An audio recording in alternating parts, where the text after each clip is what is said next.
आज हम जा रहे हैं बनारस। हेलो दोस्तों, स्वागत है आपका मेरे इस ब्लॉग में। तो चलिए आप लोगों को दिखाते हैं बनारस का सफ़र।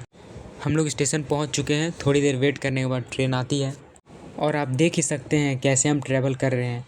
ऐसा ही होता है जब प्लानिंग सडन हो और आपको जनरल कोच में जाना पड़े। काफ़ी लंबा सफ़र करने के बाद फाइनली हमें मिलता है काशी का पहला व्यू। फिर हम लोग उतरते हैं वाराणसी स्टेशन पे और ऑटो में बैठते हैं। ऑटो वाले भैया बोलते हैं चलिए आप लोग को हम रूम दिखा देते हैं। रूम देखने के बाद हमें पसंद आता है तो फिर हम लोग वहीं रुक जाते हैं। इतना लंबा सफ़र करने के बाद हम लोग काफ़ी थक चुके थे, तो सबसे पहले हम लोग नहा धोवा कर पूरा फ्रेश हो गए। फिर उसके बाद हम लोग निकल गए बाहर घूमने। तो बाहर जाते हैं हम लोग सबसे पहले खाना खाया, क्योंकि हम लोग खाना नहीं खाए थे। और फिर रास्ता में घूमते घूमते हम लोगों ने कुछ स्ट्रीट फूड ट्राई किया। शाम होते ही हम पहुंच जाते हैं गंगा आरती देखने। तो चलिए आप लोग को भी दिखाते हैं ये खूबसूरत नज़ारा।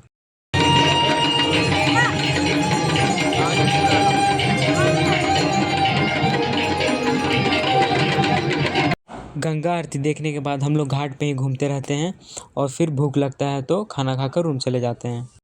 अगली सुबह उठकर फ्रेश होने के बाद हम निकल जाते हैं बनारस की गलियों में घूमने। घूमते घूमते हम लोग पहुंच जाते हैं नमो घाट। तो चलिए आप लोग को दिखाते हैं नमो घाट।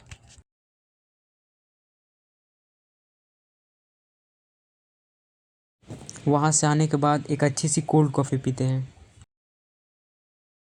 पूरा दिन घूमने के बाद शाम को फिर आ जाते हैं घाट पे बोटिंग के साथ साथ गंगा आरती देखने के लिए।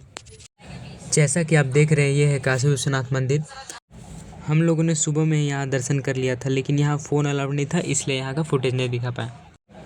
बोटिंग के बाद हम फिर निकल पड़ते हैं बनारस की गलियों में। घूमते घूमते हम लोगों ने पिया बनारसी लस्सी और खाया बनारसी पान।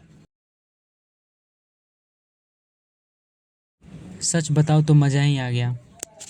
पान खाते खाते हम लोग और घाट्स घूमे। तो चलिए आप लोग को दिखाते हैं वो पेंटिंग्स जो आजकल काफ़ी वायरल हो रही है। इतना सब घूमने के बाद हम थोड़ी देर गंगा जी के किनारे शांति का एहसास लेते हैं और फिर डिनर करके रूम वापस आ जाते हैं। अगली सुबह हमें घर के लिए निकलना पड़ता है। सच बोलो तो यहाँ से आने का बिल्कुल भी मन नहीं था, लेकिन घर तो जाना था। हम लोग को एक लंबा सफ़र तय करना था, इसलिए खाना खाकर निकल जाते हैं। और जैसे ही रांची पहुँचते हैं सब कुछ फिर से नॉर्मल लगने लगता है। हम लोग रात भर सोए नहीं थे तो बहुत थक गए हैं, तो आते हैं हम लोग सो जाते हैं। चलिए इसी के साथ आज का ब्लॉग एंड करते हैं। मिलते हैं अगले वीडियो में। Thanks for watching.